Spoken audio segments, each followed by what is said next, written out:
Ai, doutora Maitê, tá linda como sempre. Parabéns. Muito obrigada, Muita meu amor. saúde. Engraçado, tanta gente de preto hoje, né? Não é uma cor que a gente usa muito, mas eu tô notando que tem muita gente de preto, Você né? vê? Hoje eu nem vim de jaleco, né? Pois é, sintonia. A gente vai falar sobre atividade física e suplementação, é isso? E hormônios. E hormônio. O que uma coisa tem a ver com a outra? Hormônios e atividade física? Olha só, porque a gente sabe que atividade física faz perder peso, abaixa diabetes, abaixa colesterol, mas produz um monte de hormônios bons no nosso cérebro. Então, catecolamina, epinefrina, hormônios que dão prazer, dopamina. Então, atividade física é muito bom para quem tem um pouco de depressão, que está desanimado, dores no corpo. Ajuda mesmo. De verdade. Mesmo, tá. Dores no corpo a gente sente mais rápido do que depressão. Ajuda na depressão também, doutora Maitê? Ajuda, porque a gente libera endorfina com a atividade física. A endorfina, ele é um analgésico natural. E ele dá prazer, alívio. Então, com o tempo, geralmente 2 a 4 meses de atividade física, você começa a produção maior da endorfina e você tem até prazer de fazer atividade física. É verdade. Vamos então para mitos e verdades com relação a esse assunto. É mito ou verdade que a prática de atividade física contribui com o aumento do hormônio do crescimento? É diferente, né? Diferente. É verdade. É verdade. A gente acha que o hormônio de crescimento só é quando está na puberdade para aumentar a estatura, É verdade. né? Mas Senso a gente comum é esse. produz hormônio de crescimento até todas, na verdade, fases da vida, tá? E esse hormônio de crescimento, além de aumentar a estatura na puberdade, porque a cartilagem epifisária está aberta, depois disso ele faz o quê? Aumentar a massa muscular, ele faz síntese proteica. Então ele aumenta, né, o músculo, ele diminui gordura do corpo, porque o GH cataboliza essa gordura como fonte de energia. Também tem outras questões com a insulina, perde mais cálcio, retém sódio. Então todo hormônio tem a parte boa e a parte ruim. Claro. A parte boa na medicina do esporte é que ele ganha massa e seca a gordura do corpo. Ótimo. É mito ou verdade que o melhor momento para se praticar exercícios físicos é à noite? Mito. Mito, eu já achava também que era mito. De manhã, porque a gente tem o pico do cortisol às 8 horas da manhã. O cortisol é um hormônio anabolizante, ele engorda a gente, Então, como a gente está sem comer a noite inteira, o pico dele vai ser lá em cima. De manhã? Isso. Então, a gente tem que fazer atividade física, porque se você fizer exercício à noite, você vai aumentar o pico do cortisol à noite. Que é lógico, não é tão benéfico, porque ele engorda. É lógico, entre não fazer ou fazer à noite, é melhor Sim. que faça à noite. Mas podendo escolher pela manhã. Ótima Fora que você dica. libera hormônios que vão te dar disposição, energia, as adrenalinas fazem você se sentir mais disposto também. É verdade. É mito ou verdade que existem alimentos naturais que aceleram o metabolismo durante o exercício? Verdade. Verdade? Então, existe sempre as coisas que a gente pode comprar, de aceleradores, de termogênico, mas no nosso mundo, na nossa realidade, existe. Gengibre acelera o metabolismo, pimenta acelera, chá verde acelera, café, cafeína acelera o metabolismo na dose certa. É que quando a gente fala em coisas naturais, por exemplo, vamos falar, chá verde, não é um copinho de chá verde, A gente precisa pelo menos uns 3 a 4 litros de chá verde para dar efeito. Gengibre, a gente precisa de 3 gramas ao dia para poder fazer efeito. Quer dizer, uma quantidade considerável. Isso. Então, por isso que às vezes a gente não dá o natural, porque a pessoa não consegue, a gente faz as fórmulas manipuladas com a concentração exata para ter o benefício da substância. Perfeito. É mito ou verdade que whey protein pode lesar o rim? O que é whey protein? Sabe que a gente trouxe aí os potinhos de whey protein. É aquelas coisas que o pessoal mistura? Então, Quem tem filho sabe. E mãe se preocupa muito, né, Rê? Muito, porque é muito esquisito. Meu filho tá tomando aqueles whey protein, doutora, vai lesar o rim, vai morrer, aquilo é hormônio. Não, e não é hormônio. Isso. Então pode lesar o rim? Não. O whey protein é proteína. É a proteína do leite fervido, entendeu? Então, lógico, proteína em excesso faz mal para o rim, porque pode até dar cálculo renal. Mas se a gente usar de 0,6 a 3 gramas por quilo por dia, não faz mal nenhum. E o whey protein aumenta a síntese de massa muscular, Toda vez que a gente aumenta a massa muscular e tira a gordura, a gente está acelerando o metabolismo e a gente tem benefícios até para a parte cardiológica, porque você diminui a síndrome metabólica da pessoa. Tá. Lembrando duas coisas, que daqui a pouco a gente vai responder as perguntas que os telespectadores e as telespectadoras mandaram e vamos também falar sobre o Whey Protein, que ela trouxe os potes e que a gente fica meio apavorada porque não sabe o que é. Com informação, tudo muda na vida da gente, né? Primeira pergunta. É enviada pela Mônica Carneiro. Meu filho tem 12 anos e está fazendo musculação. Isso pode prejudicar o seu crescimento? Muito boa essa pergunta, Ótima. né? Então, toda atividade física faz bem para o crescimento desde que alongue. Então, natação é muito bom, basquete, balé para as meninas. Judô? Judô também. O que a gente não pode é fechar a cartilagem de crescimento, que chama epífise. Então, não é muito bom fazer musculação com carga pesada e ginástica olímpica, Rê. Você pode ver, todos os ginastas, eles são pequenininhos. É verdade. Então, não é bom para o crescimento? Não. Tá. Mas a atividade aeróbica é muito bom. É muito bom. Próxima pergunta foi enviada pela Cristina Matos. Sou diabética e quando faço algum tipo de atividade física, passo muito mal. Sinto que vou até desmaiar. Como você pode me orientar? Excelente pergunta. Então, Cristina, todo diabético tem que ter uma orientação mais precisa para o exercício. Porque eles podem fazer hipoglicemia, cair o açúcar, porque geralmente o diabético está tomando medicação. Aí que cai a energia. Desmaiar, né? Então, todo diabético tem que usar algum tipo de carboidrato de longa duração pré-treino. Por exemplo, frutas não é legal, porque dá um pico de glicose, de insulina e aí cai. E pode até no meio do treino desmaiar. Então, por exemplo, uma batata doce, ela libera o açúcar devagar, coisas integrais. E sempre quem faz treinos exaustivos, mais de 2 a 4 horas, atletas, tem que usar as maltodestroses no meio do treino. Tá. Às vezes a gente até faz alguma suplementação. De exercício, Cris, é uma coisa interessante também, que depois a gente vai até a orientação do cardiologista que está hoje aqui para a gente falar de medicina do esporte. Todo mundo acha que diabetes é para fazer aeróbico, mas não, é 1 para 1, a gente tem que fazer musculação e aeróbico junto. Quando a gente trabalha o músculo do diabético, a gente diminui a resistência insulínica e a gente consegue deslocar a glicose para dentro do músculo e controlar esse diabetes. Tá. Próxima pergunta é enviada pelo Lucas Bueno. Me contaram que as pessoas que fazem muito exercício de impacto ficam com a imunidade baixa. Isso é verdade? Se sim, devo tomar algo para fortalecer o meu organismo?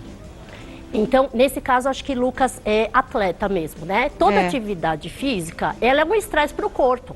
Então, você está passando do limite. Musculação, você está arrebentando a fibra muscular. Isso causa inflamação. Então, sim, a baixa imunidade aumenta interleucina 2, 6, fator de necrose tumoral, várias moléculazinhas que são inflamatórias. Por isso que dói? É a inflamação? Por isso que dói, porque você rompeu a fibra muscular. Tá. Aliás, se não dói, é porque não está aí fazendo hipertrofia. Então tem que doer, a dor da vitória, eu falo, né?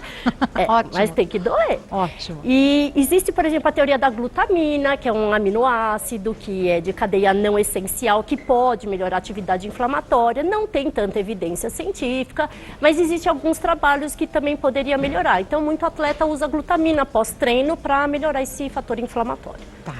Próxima pergunta é enviada pela Rose Dias.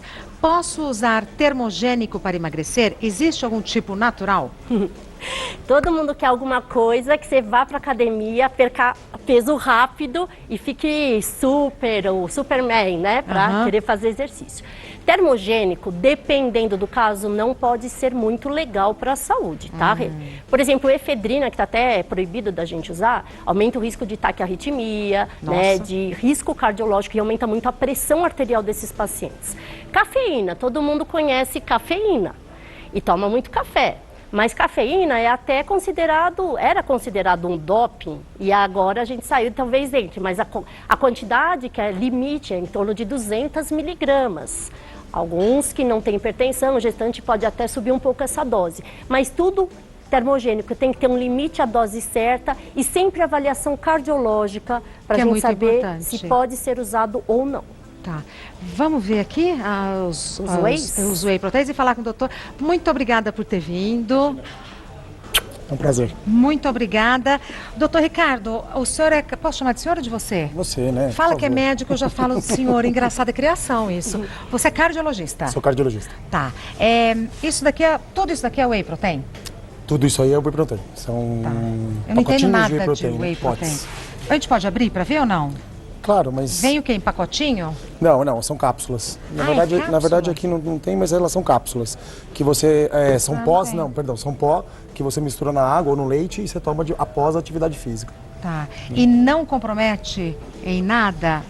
Quando a gente fala de whey protein, como disse a doutora Maitê, ela é uma proteína. Então você vai ter uma regeneração de proteína, um aporte de proteína importante. E essa proteína, ela vai regenerar, né, melhorar aquela fibra que provavelmente tenha sido lesionada. Que a doutora Maitê acabou de explicar. Exatamente. Então, o uso de whey protein, ele é interessante para constituição dessa fibra após a atividade física intensa, né? Então, quando utilizada na dose correta, ele não tem nenhum problema ou impacto na saúde do indivíduo. Tá. Os cardiologistas recomendam, né? Porque Ótimo, a gente fala assim, isso é proibido. Não. Nefrologista também recomenda desde que seja o correto. Nefrologista que cuida dos rins, né? Rins. Então, é que a gente tem vários tipos, né? Então, quando você vai nessas casas cada que vendem... Cada de uma cor e tal. Então, ó, por exemplo, esse daqui, que eu tenho que ver a plaquinha. Esse é o whey de carne. Tem uma cola aqui, ó. Ah, proteína de carne. Contém. Aí você fala, tem de carne? Tem de carne, isso. Porque a maioria é do leite, certo? Imagine uma pessoa que tem intolerância à lactose. Tem vegano?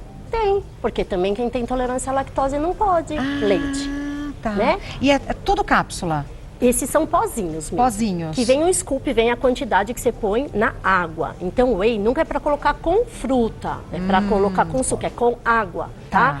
E a gente tem os tipos de proteína, que esse daqui é o vegano e o de carne, pra gente quem não pode leite. Tá. Esse daqui, o concentrado. Concentrado de quê? É o pior de todos. Por quê?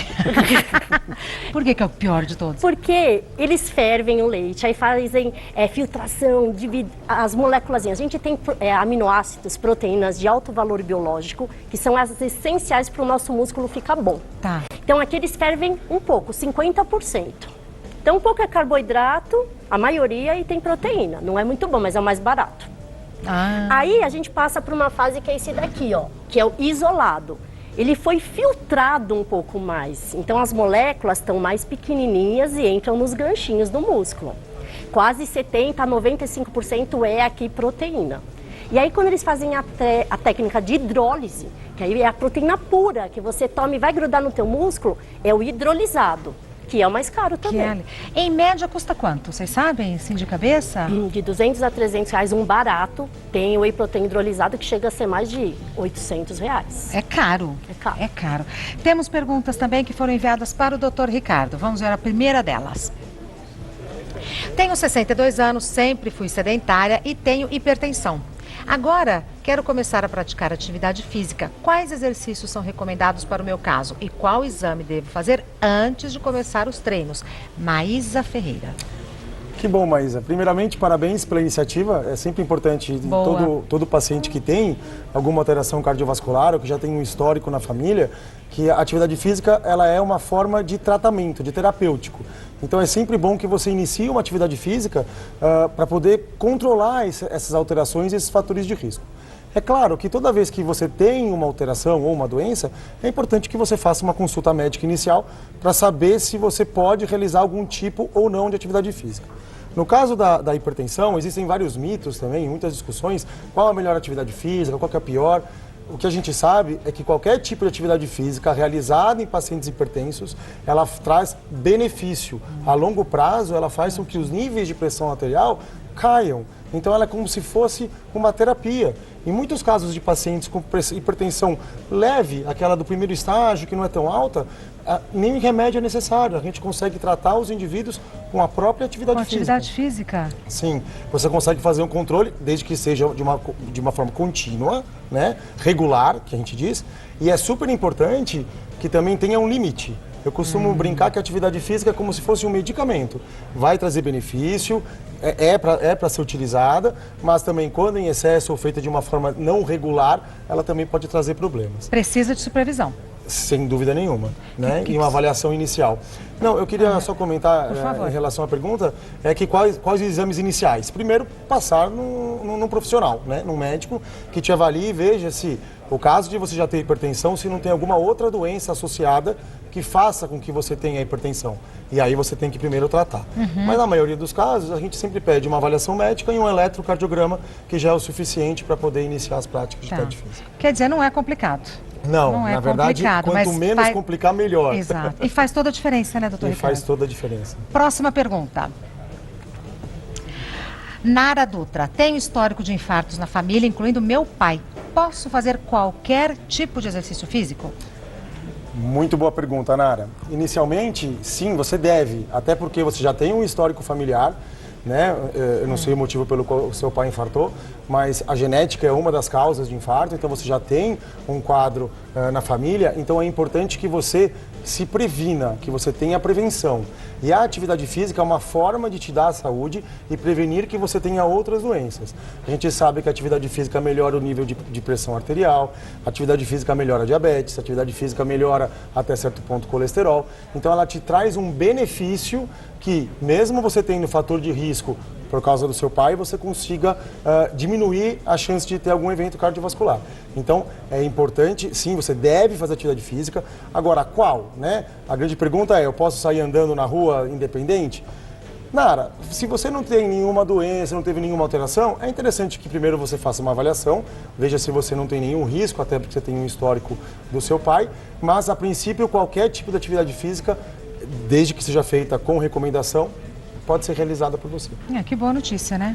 Agradeço demais vocês terem vindo, pelo assunto, pelo dia do meu aniversário, pela competência de vocês. Doutora Maitê Pimentel é endócrino, o site dela é www.endoc.com.br e o Instagram da doutora Maitê, que é médica, né? É @maite_endócrino. Dr. Ricardo Contesini, o site dele é www.drcontesini.com.br. Sem nenhuma letra dupla, sem nada, tudo simples. Como vocês mesmos falaram, quanto mais simples, melhor. Melhor, exatamente. Muito obrigada. Até a próxima. Até. Adorei o nosso assunto de hoje. E claro que já estão convidados para uma próxima pauta no dia que vocês puderem e quiserem. Vocês estão de casa, né? Obrigada. Até a próxima.